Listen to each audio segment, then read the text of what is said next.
오늘 우리에게 주시는 말씀 마태복음 6장 9절부터 13절 말씀입니다. 계속해서 주기도문 말씀으로 우리가 기도를 배우고 있는데, 오늘도 주기도문 말씀을 통해서 하나님의 뜻을 깨닫는 여러분 되길 축복합니다. 마태복음 6장 9절부터 저와 함께 읽겠습니다. 시작. 그러므로 너희는 이렇게 기도하여라. 하늘에 계신 우리 아버지, 그 이름을 거룩하게 하여 주시며 그 나라를 오게 하여 주시며 그 뜻을 하늘에서 이루심 같이 땅에서도 이루어 주십시오. 오늘 우리에게 필요할 양식을 내려주시고, 우리가 우리에게 죄 지은 사람을 용서하여 준 것 같이 우리의 죄를 용서하여 주시고, 우리를 시험에 들지 않게 하시고 악에서 구하여 주십시오. 나라와 권세와 영광은 영원히 아버지의 것입니다. 아멘. 아멘. 기도는 주님의 명령입니다. 우리가 기도에 순종할 때 하나님의 뜻이 이루어지는 줄 믿습니다. 그런데 주님께서 기도를 명령하실 때 어떤 형식보다 내용을 더 중요하게 여기시고 강조하셨다는 것을 알 수 있습니다. 여러분, 형식이 중요합니까? 내용이 중요합니까? 형식도 물론 중요하죠. 형식이란 그릇 없이 내용을 담을 수가 없죠. 아무리 맛있는 음식을 해도, 맛있는 국을 끓여도 그릇이 있어야 되는 거죠.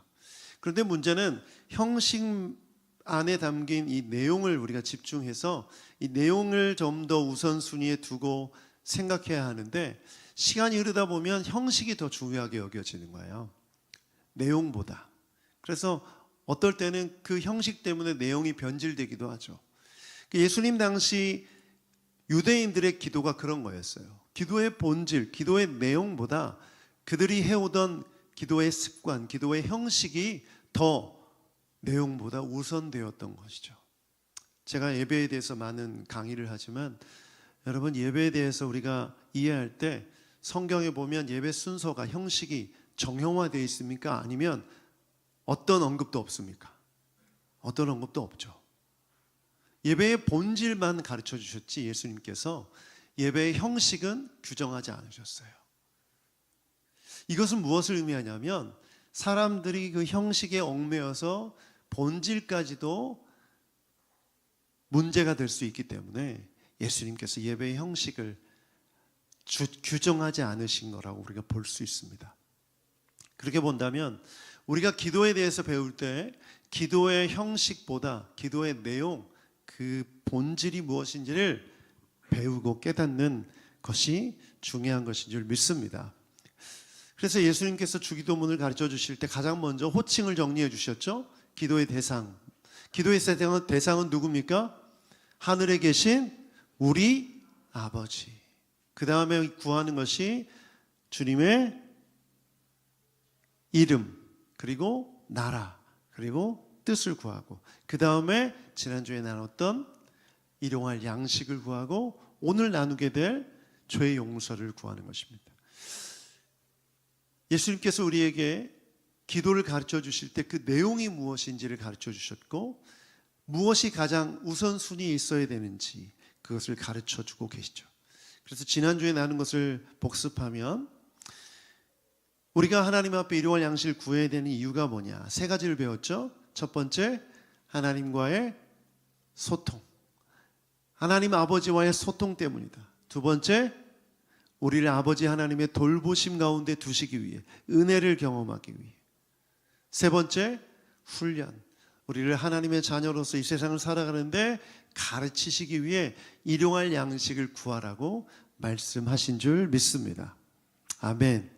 그래서 오늘도 여러분 이것을 구했기를 축복합니다. 구하시길 바랍니다.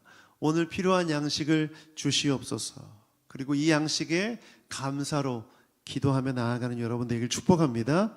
오늘은 죄 용서에 관한 내용입니다. 예수님은 왜 죄 용서를 구하라고 기도하라고 말씀하셨을까요? 이미 우리는 예수 그리스도를 통해 죄 용서를 받았는데 왜 죄 용서를 구하라고 말씀하셨을까요? 여러분, 이 질문은 정말 중요합니다. 인간이 가지고 있는 연약함 때문이라고 저는 생각해요. 인간이 어떤 연약함이 있죠? 용서를 힘들어합니다.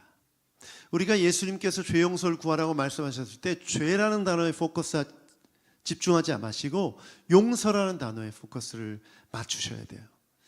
영국의 유명한 기독교 작가 C.S. 루이스가 이런 말을 했어요. 자막을 한번 띄워주시면, 사람들은 용서가 아름다운 일이라고 말한다. 정작 자신이 용서할 일을 당하기 전까지는. 우리가 용서를 말하기는 쉬워요. 용서해야죠. 용서할 겁니다. 그런데 정작 그 일을 내가 당하면 용서하기가 쉽지 않습니다. 이것이 우리가 가지고 있는 연약함이라는 거예요. 용서하기를 힘들어한다는 거죠. 예수님께서 용서하기 힘들어하는 인간의 모습을 비유로 말씀해 주셨어요. 마태복음 18장에 보면 1만 달란트 빚진 자의 비유가 나오죠. 거기서 1만 달란트를 빚진 자가 얼마를 빚진 자를 용서하지 않습니까? 100데나리온을 빚진 자를 용서해 주지 않아요. 그 당시 화폐를 오늘의 환율로 계산해 보면 1만 달란트는 약 9조 원에 해당됩니다. 별로 안 놀라시네요. 구자가 좀 약해서 9조 원이에요. 9조 원. 한 사람의 일당을 15만 원으로 계산했을 때 9조 원입니다. 20만 원으로 계산하면 훨씬 더 많겠죠. 사실 이것은 무엇을 뜻하냐면 감당하기 힘든 빚을 말하는 거예요. 감당하기 힘든 빚이에요. 그러니까 우리가 하나님 앞에 지은 죄는 뭐예요? 감당하기 힘든, 갚을 수 없는 빚이라는 거예요. 그런데 하나님이 그 빚을 탕감해 주셨어요. 그 죄를 용서해 주신 거예요. 그런데 죄 용서받은 사람이 자신한테 빚진 동료에게 화를 내면서 그 빚을 갚으라고 말하죠. 그 빚이 얼마입니까? 100데나리온이에요. 데나리온은 노동자의 하루 품삯인데 이것을 계산해 보면 1,500만 원을 뜻합니다. 1,500만 원. 9조와 1,500만 원. 엄청난 차이죠. 이 비유를 말씀하시면서 주님이 원하셨던 뜻은 뭐예요? 마태복음 18장 35절에 이렇게 기록되어 있어요. 함께 읽어보죠. 시작.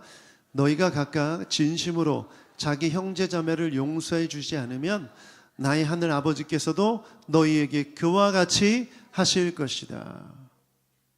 진심으로 용서해 주지 않으면 하나님 아버지도 그와 같이 하실 것이다. 여러분, 이건 뭡니까? 경고죠. 너희가 다른 형제자매의 죄를 용서해 주지 않으면 하나님 아버지도 그렇게 하실 것이다 라고 경고하신 거예요. 여러분, 이런 경고를 하신 이유가 뭘까요? 성경을 보면 복음서에 특히 예수님께서 죄를 빚에 비유하셨어요. 빚. 이 빚진 자를 탕감해 주는 것이 죄의 용서라는 거예요. 아까 구조라는 걸 우리가 강조했는데, 구조는 인간이 벌어서 갚을 수 있는 그런 금액이 아니잖아요. 하나님이 우리를 그렇게 용서해 주셨다는 거예요. 그런데 1,500만 원 빚진 자의 사람을, 동료를 용서해 주지 않고 탕감해 주지 않는다. 이건 무엇을 뜻하냐? 이게 바로 죄라는 거예요. 죄.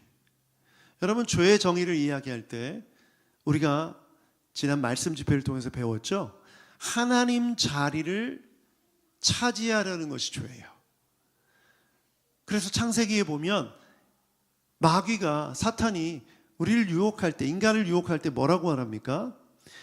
너희가 그 나무 열매를 먹으면 너희 눈이 밝아지고 누구처럼 되어서? 하나님처럼 되어서 선과 악을 알게 된다. 이 말은 뭐냐면 하나님처럼 되어서 선과 악을 판단하고 정죄하는 사람이 될 수 있다라는 유혹인 거예요. 그럼 내가 하나님처럼 된다는 건 뭐냐? 내게 빚진 자, 내게 죄를 지은 사람을 내가 용서할 수도 있고 용서하지 않을 수도 있다는 것을 뜻해요. 이건 뭐냐면 자신이 하나님이 되어서 내가 심판할 수 있다는 교만한 죄에 빠지게 된다는 것을 뜻하는 거죠. 여러분, 그래서 인간의 이 문화 속에서, 역사 속에서 보면 용서하지 못하고 복수하는 것에 많은 사람들이 희열을 느껴요. 여러분, 셰익스피어의 햄릿 주제가 뭡니까? 한 단어로 복수죠. 복수. 우리가 여러분이 보시는 많은 명화, 이 명화의 주제를 잘 보시면 다 복수예요. 복수. 제가 어렸을 때 자주 보던 영화 홍콩 영화인데요. 홍콩 영화에 무림 고수가 등장해요. 무림 고수가 등장해서 막 무술을 열심히 연마합니다. 막 고수한테 찾아가서 나를 가르쳐 달라고 해요. 너 왜 이걸 배우려고 하냐? 아버지를 죽인 원수에게 복수하기 위해서. 그래서 막 에피소드가 막 나오잖아요. 뭐 엄청나게 힘든 훈련을, 고난을 막 겪고 막 불 속에 막 손가락을 집어넣기도 하고, 이런 일을 하다가 나중에 복수를 딱 성공하죠. 성공할 때 그 복수를 당한 그 사람의 아들이 또 멀리 보고 있잖아요. 또 얘가 또 갑자기 나의 아버지를 죽인 원수 하면서 이탄이 시작되는 거죠. 네, 공감이 잘 안 되는군요. 이런 내용이 주를 이루죠. 많은 사람들이 왜 이럴까요? 왜 용서하지 못하고 복수하는 장면에 희열을 느낄까요? 하나님 자리에 자신이 서고 싶은 거예요. 그래서 내가 정죄하고 판단하고 그걸 즐거워하고 즐기는, 쾌감으로 느끼는 죄된 본성이 우리 안에 있다라는 거예요. 여러분, 그래서 마태복음 18장의 비유를 통해서 예수님이 하고 싶으신 말씀은 뭐냐면, 너희들이 감당할 수 없는 빚을 탕감받은 사람이라면 너희에게 빚진 자, 너희에게 잘못한 사람, 너희에게 죄를 지은 사람의 죄를 어떻게 해라? 용서해라. 조건 없이 용서해라. 그래서 이렇게 말할 수 있어요. 한번 자막을 보면서 읽어보죠. 시작. 용서받은 자의 삶은 용서하는 삶이다. 여러분, 용서받았습니까? 예수 그리스도를 믿는 믿음으로 우리의 감당할 수 없는 죄를 용서받았습니까? 그렇다면 나에게 죄 지은 자, 나에게 잘못한 형제 자매를 용서해야 하는 것이죠. 여러분, 이것은 자연스러운 결과입니다. 에베소서 4장 32절을 보면 이렇게 말하고 있어요. 함께 읽어보죠. 시작. 서로 친절히 대하며 불쌍히 여기며 하나님께서 그리스도 안에서 여러분을 용서하신 것과 같이 서로 용서하십시오. 아멘. 아멘. 하나님께서 그리스도 안에서 여러분을 용서하신 것과 같이 서로 용서하십시오. 우리는 예수님을 믿고 따르는 사람들인 줄 믿습니다. 따른다고 했을 때 예수님이 하신 걸 본받아서 우리도 행해야 되는 거죠. 여러분, 예수님이 십자가에 달려 돌아가시면서 하셨던 말 기억나세요? 내가 목마르다, 다 이루었다, 이런 말도 기억하는 게 중요하지만 진짜 중요한 말씀 하셨어요. 예수님이 하신 말씀, 누가복음 23장 24절을 보면 아버지, 저 사람들을 용서해 주십시오. 예수님은 주기도문을 가르치시면서 스스로 그것을 자신에게 적용하신 거예요. 여러분, 예수님이 받으셨던 고통을 상상해 보십시오. 침뱉음 당하고 모욕당하고 채찍질에 발길질에 수많은 고통, 수치와 고통을 다 당하셨어요. 누구를 통해서? 사람들을 통해서. 그들의 그 분노의 눈빛, 그 손가락질, 그 모든 것을 다 감당하셨어요. 여러분, 그런 걸 감당할 때 용서할 수 있습니까? 쉬운 일이 아니죠. 그런데 하나님은, 예수님은 그 모진 고통 가운데서도 자신을 향해서, 정말 해를 가하는 그 사람들을 향해서 용서해 달라고 기도하셨어요. 여러분, 이 세상에 용서 못할 사람은 없다고 저는 믿습니다. 죽어도 용서 못할 사람은 없습니다.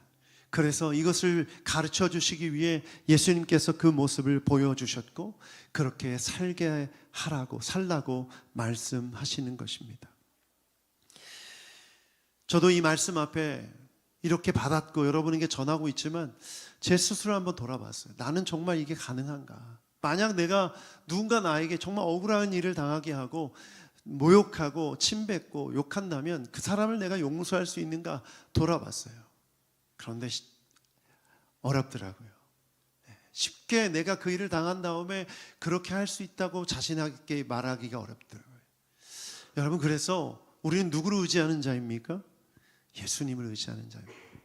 예수님을 의지할 때, 십자가를 붙들 때 이것이 가능한 줄 믿습니다. 십자가가 그런 거죠. 여러분 목걸이로 혹은 십자가의 모형을 들고 다니시는 분 계신다면 여러분 그 십자가의 아름다움, 그 모형의 아름다움을 볼 것이 아니라 그 십자가에서 이루신 죄의 용서를 기억하고 여러분에게 잘못한 사람을 용서할 수 있는 여러분이 되길 축복합니다. 한국 기독교 역사 중에 정말 이 용서하면 떠오르는 분이 계세요.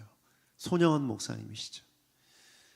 여순 사건이 일어났을 때 정말 수많은 아픈 일들이, 끔찍한 일들이 벌어졌는데 이 손영원 목사님의 두 아들이 안재선이라는 청년에 의해서 죽게 됩니다. 사랑하는 아들을 잃어버린 그 슬픔과 고통 가운데 분노가 일어나고 화가 일어나서 그 안재선이라는 사람에게 욕설을 퍼붓고 얼마든지 해를 가할 수 있었지만 손영원 목사님은 이 안재선을 자신의 양자로 받아들입니다. 그리고 장례식에서 그 유명한 9가지 감사를 고백하게 되죠. 그 사건이 어떻게 일어났는지 그걸 설명하기보다 더 중요한 건 손영원 목사님이 바로 예수님처럼 용서의 삶을 보여주셨다는 거예요. 정말 중요한 거죠. 저는 그런 생각을 해봤어요. 이건 불가능해. 난 못해. 인간은 못해. 이런 말 할 수가 없다는 거죠. 왜냐하면 그런 삶을 산 사람이 있기 때문에. 저는 손영원 목사님을 떠받들고 높이기 위함이 아닙니다. 손영원 목사 안에 살아계셨던 예수님의 마음, 그 십자가의 은혜가 그를 용서할 수 있게 했다고 저는 믿습니다. 그 사람의 능력이 아닌 것이죠. 우리는 사람을 자랑하는 사람이 아니기 때문에. 그렇다면 우리도 할 수 있다라는 거예요. 우리도 할 수 있다. 우리도 할 수 있다. 따라합시다. 나도 용서할 수 있다. 네. 여러분도 용서할 수 있습니다. 여러분 혹시 마음속에 아직도 용서하지 못한 사람이 있지 않습니까? 그게 직장 동료이든 가족이든 친구이든 어렸을 때 일이든 가까운 과거의 일이든 그 일들 속에 있었던 그 사람을 예수님의 마음으로 용서하는 여러분 되길 축복합니다. 이것이 기도에 있어서 정말 중요해요. 저는 저를 돌아보면서 두 사람이 떠오르더라고요. 한 사람은 저를 모욕하고 저에게 욕한 사람이 떠올랐고, 한 사람은 돈 빌려줬는데 안 갚은 사람이 떠올랐어요. 근데 너무 이 말씀과 적용이 잘 이어지는 거예요. 저는 목회자로서 그 사람들을 용서했다라고 생각했는데 말씀을 묵상하고 준비하는데 제 마음속에 앙금이 남아있더라고요. 기분이 나빠요. 완전히 용서했다면 내 감정이 요동치지 않을 텐데 완전히 용서하지 못하고 마음속에 앙금이 남아있더라고요. 그 돈이 어떤 돈인데? 사람이라면 어떻게 그런 욕을 할 수 있어? 이런 질문이 아직도 있는 거죠. 오늘 말씀을 저에게 적용하면서 그 두 사람을 정말 예수님의 마음으로 완전히 용서하기로 결정했어요. 네. 그 돈 안 갚아도 됩니다. 라고 메시지를 보내려고요. 그리고 그 저를 욕했던 그분은 제 마음속에 앙금을 완전히 지워버리고, 그것이 오늘 내가 적용해야 될 기도라는 거죠. 이것이 내가 이걸 하나님 앞에서 용서하지 못하고 어떻게 하나님께 내 죄를 용서해 달라고 구할 수 있습니까? 사랑하는 새누리교회 성도 여러분, 오늘 용서의 은혜를 경험하는 여러분 되길 축복합니다. 두 번째, 용서가 없다면 관계가 막힙니다. 우리가 신앙생활을 설명할 때 십자가를 비유로 많이 하죠. 하나님과의 수직적 관계가 중요하고 이웃과 수평적인 관계가 중요하다. 그래서 하나님과 소통이 잘 되고 이웃과의 소통이 잘 돼야 되는데 용서하지 않으면 이 둘 다 막히게 된다는 거죠. 그런데 왜 이게 중요하냐면 예수님이 죄 용서에 관해서 하나님이 용서하시기 때문에 하나님께만 죄 용서를 구하면 돼 라고 말씀하지 않으시고 내 이웃의 죄를 용서하고 기도할 때 용서 받는다고 하셨어요. 그럼 이 둘이 독립적으로 떨어져 있는 것이 아니라 어떻게 되어 있다? 링크, 연결되어 있다라는 거예요. 별개의 문제가 아니라 연결되어 있다는 거죠. 그러니까 나는 기도를 통해서 하나님과 소통을 잘해, 하나님과 연결되어 있어, 이렇게 말하면서 내 이웃을, 내 형제 자매를, 내 이웃을 용서하지 않는다면 이것은 잘못된 생각이라는 거예요. 틀렸다는 거죠. 그러므로 내가 하나님 앞에 온전히 나아가기 위해 그 걸림돌이 되는 죄를 용서받기 위해서는 반드시 이웃과의 관계 속에 있는 죄, 잘못을 용서할 수 있는 사람이 되어야 된다는 거예요. 이사야서 59장 2절을 보면 이런 말씀이 있어요. 함께 읽어보죠. 시작. 오직 너희의 죄악이 너희와 한 사이를 갈라놓았고 너희 죄 때문에 주님께서 너희에게서 얼굴을 돌리셔서 너희의 말을 듣지 않으실 뿐이다. 하나님과 소통이 막힌 이유, 이스라엘 백성들이 소통이 막힌 이유가 뭐죠? 죄악, 죄 때문이죠. 그 당시 이스라엘의 죄는 뭡니까?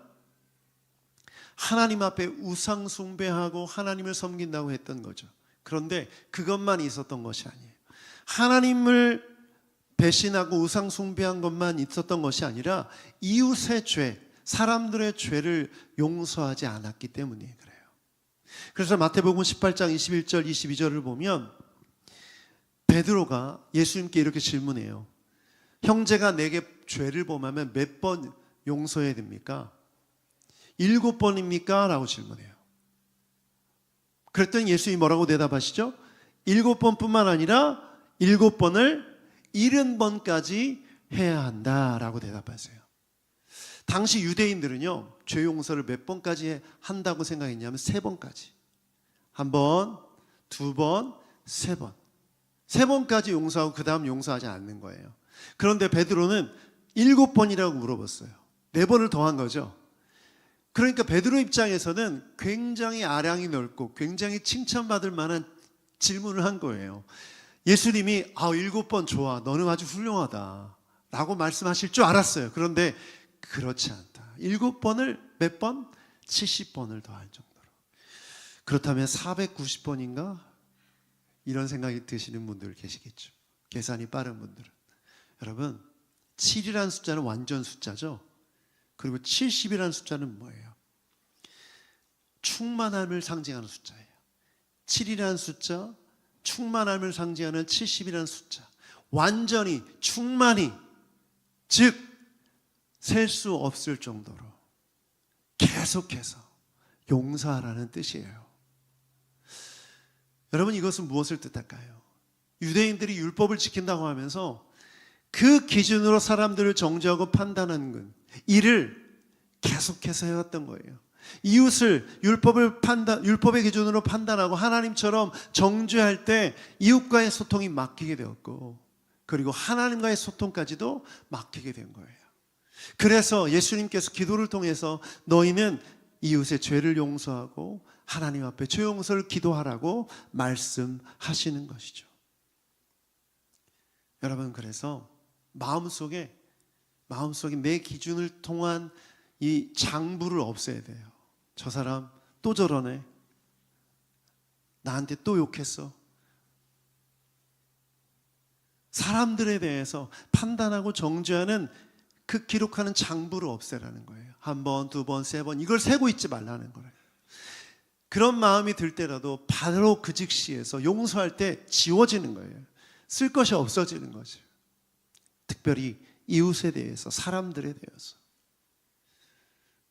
그래야만 하나님과의 소통이 뚫리게 되고 사람과의 소통도 뚫리게 되는 줄 믿습니다. 요즘 이혼율이 줄어들고 있다는 소식 뉴스 보셨어요? 출산율도 늘어나고 있다고 합니다. 그리고 이혼율이 감소하고 있다는 뉴스를 제가 본 적이 있는데, 이혼율이 감소하는데 공을 세운 프로그램이 있다고 그래요. 그 프로그램 이름이 이혼 숙녀 캠프입니다. 보신 분들 계세요? 그 이혼 숙녀 캠프 최근화를 보시면 특정 날짜를 계속해서 반복하는 여자분이 나와요. 남편이 잘못한 날짜를 계속 기억하는 거예요. 그런데 제가 그 프로보다 정말 놀란 게 뭐냐면 달달달달 외우고 있는 거예요. 몇 월 며칠, 몇 시에, 어디에서 무슨 잘못을 했고 무슨 잘못을 했고 이것을 나열하는데 보는 제가 다 숨 막히더라고요. 이게 검사도 아니고 남편의 잘못한 부분을 이렇게 자세히 기록할 정도가 아니라 외워서 문제가 있을 때마다 들추는 그 모습이 숨이 막힐 정도로 힘들더라고요. 또 남자 얘기를 여자 얘기만 하면 안 되죠. 남자 얘기도 해야죠. 어떤 남자는 와이프가 쓴 돈을 언제 얼마큼 썼는지를 기억하는 거예요.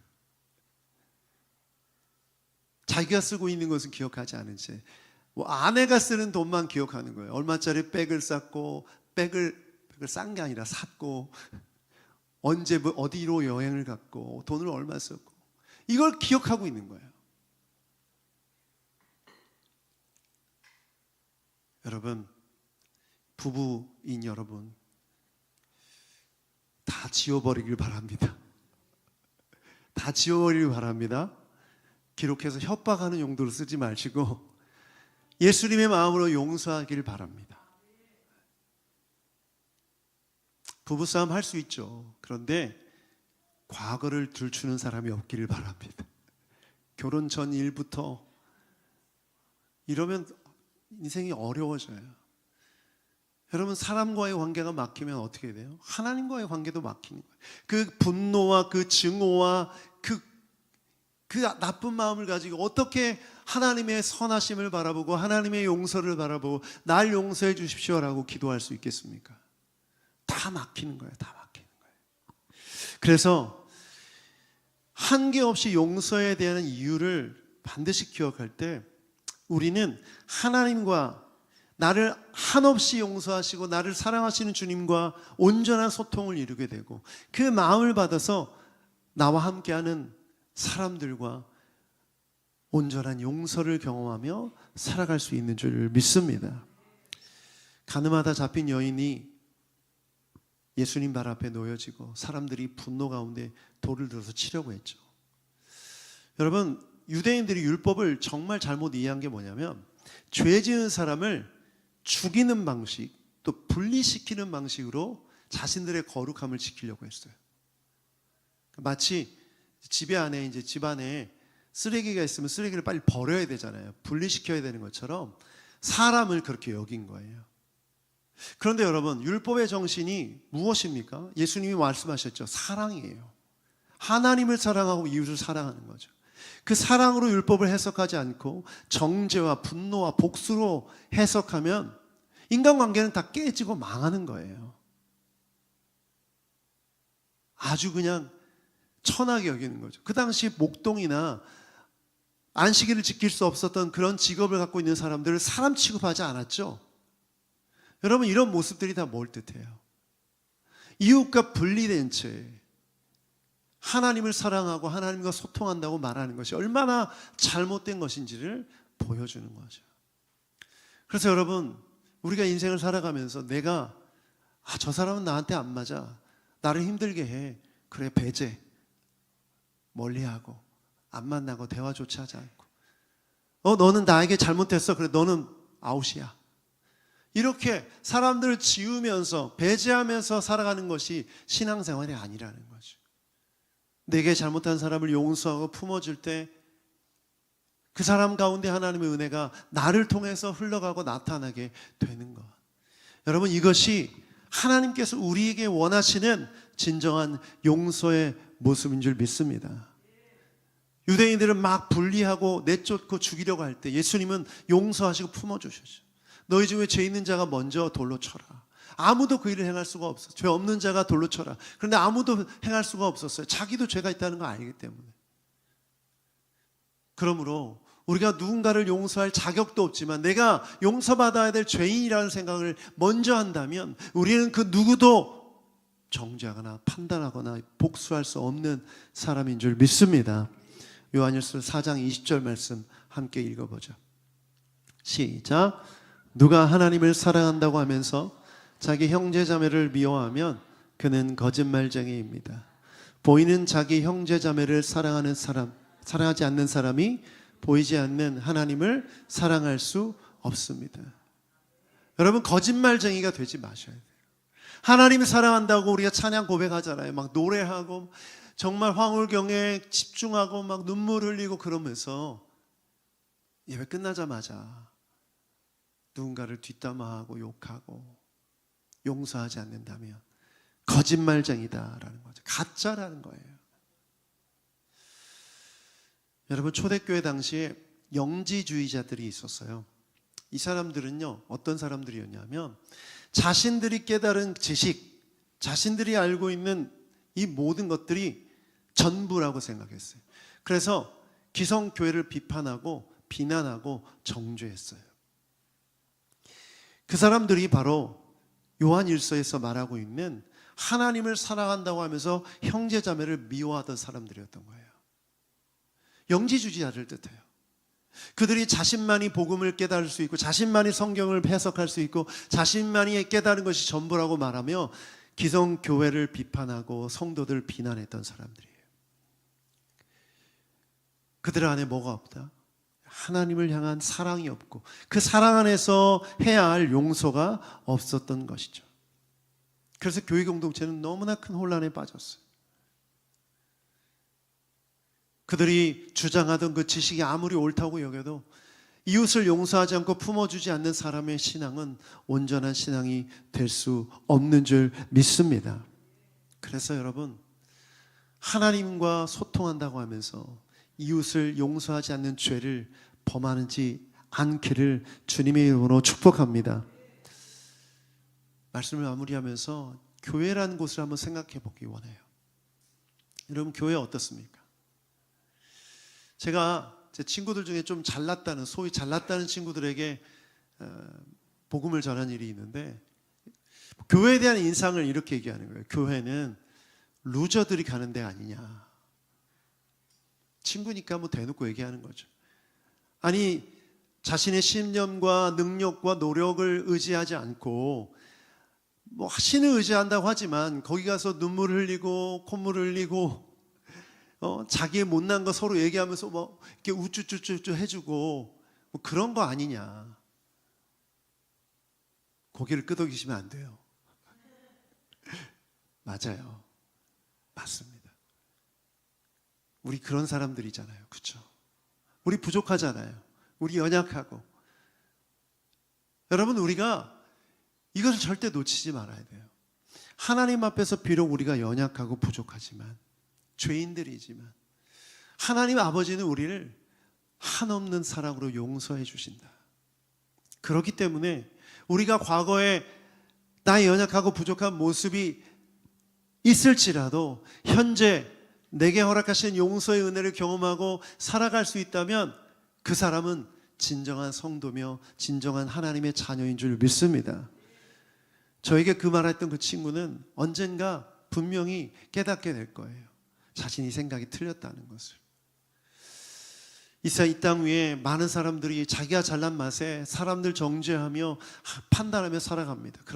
그러나 그 모든 것들 가운데 자신의 생각이 틀린 것을 발견하게 될 그 사건이 있다는 것을 우리가 반드시 기억해야 하는 것이죠. 여러분, 저는 한국교회를 생각하면서 요즘 SNS나 이런 데를 보면 증오가 있어요. 증오. 특별히 정치인에 대한 증오. 왼쪽이든 오른쪽이든 정말 미워하시더라고요. 정말 미워하시더라고요. 말씀을 준비하는데 그 생각이 들었어요. 한국교회가 왜 이렇게 침체되고 힘들까? 원인이 여기 있다는 생각을 하게 됐어요. 용서하지 않는구나. 우리가 용서를 받은 사람인데 용서하지 않는 사람들이 되었구나. 조금이라도 우리를 해하거나 공격하려 들면 득달같이 달려들어서 소리 지르고 어떻게든 이겨보려고 악다구니를 쓰는 그런 독한 사람들로 비춰지는 거예요. 성경을 보면 볼수록 이건 내 성격과 좀 다른데, 내가 한 대 맞으면 난 2대 때려야 되는데 내가 왜 욕먹어야 돼? 내가 왜 그런 비난을 받아야 돼? 난 원래 그렇지 않은데. 어떻게 해서든 나를 변호하고 나를 욕하고 나를 정죄하는 사람을 해하고 싶고 복수하고 싶은 마음이 가득한 것 같아요. 정말 어떻게 그리스도인으로서 이런 말을 특정 정치인에게, 특정 사람에게 쏟아낼 수 있을까 정도의 그런 내용들이 SNS에 가득해요. 그래서 저는 요즘 그런 말과 글을 올리는 분들은 조용히 팔로우를 끊기 시작했어요. 왜냐하면 이건 예수님이 우리에게 말씀하신 용서의 모습이 아니기 때문이죠. 목사님, 그럴 수도 있죠. 뭐 공인, 정치인 욕하는 거 누구나 할 수 있는 거 아닙니까? 아니에요. 그 대상에 예외를 둘 수는 없어요. 내 마음대로 그 사람은 괜찮고 그 사람은 아니고 그걸 판단하는 건 하나님이 우리에게 주신 권리가 아니에요. 그 누구도 판단할 수 있는 권리, 비난하고 용서하지 않을 권리가 없다는 것을 여러분 반드시 기억하셨으면 좋겠습니다. 그래서 오늘 말씀을 마무리하면서 지금 한번 떠올려 보십시오. 메시지를 들으면서 나는 내가 뭐 용서하지 않은 사람 아직 한 사람도 없고 나한테 큰 죄를 지은 사람이 없는 것 같은데, 그런 생각이 드시는 분이 있을 수 있겠죠. 또 나는 그 어떤 사람도 미워하거나 정죄하지 않는데, 그런 사람도 있을 수 있겠죠. 그런데 여러분 마음속에 만약 내가 그 어떤 누구든 미워하고 용서하지 않고 있는 사람이 있다면 그 사람을 용서하는 오늘이 되길 축복합니다. 그렇지 않으면 다 막혀요. 하나님과의 관계도 막히고 이웃과의 관계도 막혀요. 이게 막히면 아무리 내가 통성기도든 금식기도든 어떤 기도든 어떤 형식의 기도든 해도 소용이 없어요. 막혀있는데 이게 열려야, 뚫려야 하나님과의 소통이 일어나는 거예요. 여러분, 하나님과의 소통 가운데, 이웃과의 소통 가운데 막혀있는 죄, 판단, 정죄함, 분노, 억울함, 이 모든 것들을 내려놓는 여러분이 되길 축복합니다.